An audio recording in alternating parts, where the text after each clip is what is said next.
On this Sports Equinox Day, we get the World Series Game 3. Blue Jays took Game 1 behind 11 runs, but just 4 hits in Game 2. So we're tied at a game apiece, and we're heading out west to Los Angeles, and that is where we find our Jim Bowden for the next 3 days and nights. It's sunny out there. Jim says it's hot. We'll see if you're going to need your passport to return to Toronto for Game 6.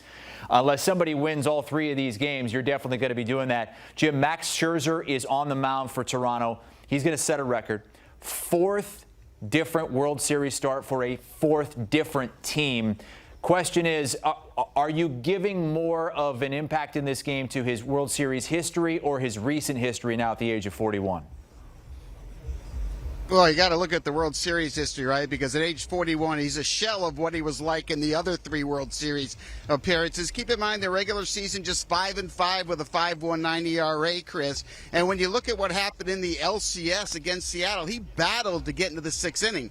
But he also walked 4 guys. He also gave up a home run in that game. The stuff is not the same. And also keep in mind, in the first inning this year, his ERA is almost 13. It takes him a while to get going, and so for the Dodgers, they're going to try to ambush him in the first inning. The other thing to keep in mind with Mighty Max, 13 of the 19 homers he gave up this year were against left-handed hitters.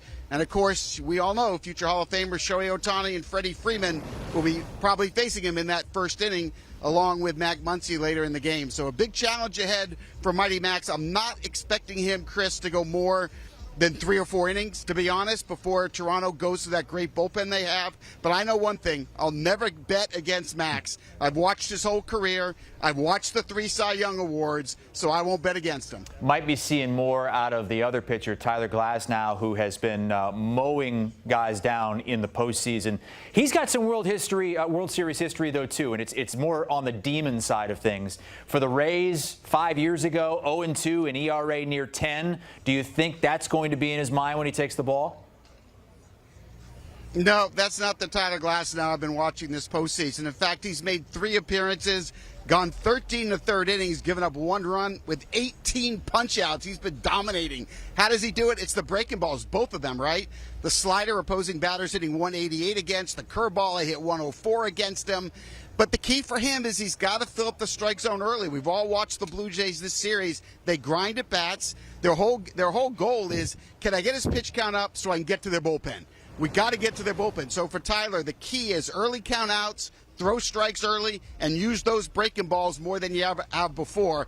And he needs offensive help, too, in this game. The Dodgers haven't really been hitting yet. And I think you look at the first 2 games, Mookie Betts, Freddie Freeman, Teoscar Hernandez, and Tommy Edman are 3 for 27 in this series. Chris, that's got to change if the Dodgers want to win Game 3. Yeah, and you look at the biggest bats of all, Shohei Ohtani. Yeah, he's got that home run in Game 1. Vlad Guerrero Jr., no runs batted in this series. So you combine the 2, and they've accounted for just 2 runs in the first 2 games, yet they are still the odds-on favorites on each side to win World Series MVP. What do you think of their matchups tonight? Yeah, and they should be, right? They're the 2 most talented players on this field. You know, for Shohei Ohtani, the most important thing is you got to pitch him down in the strike zone, out of the strike zone, actually, but down and in, and then you throw the off-speed stuff, the breaking balls, down and away. If you got to change eye levels, you got to go up and away out of the strike zone for him.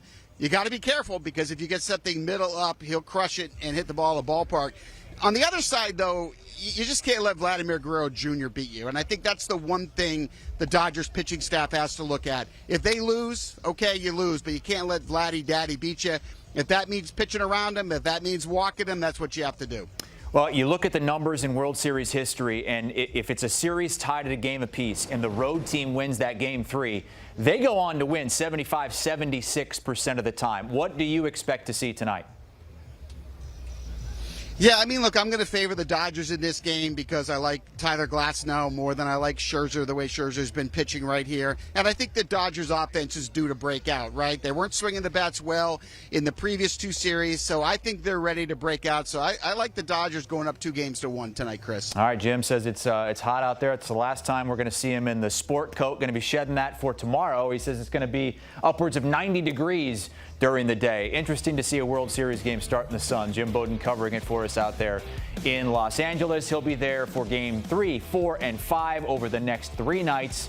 We'll see if he heads back to Toronto for Game 6, which would be on Friday, and if we get a Game 7, Saturday night at 8 Eastern.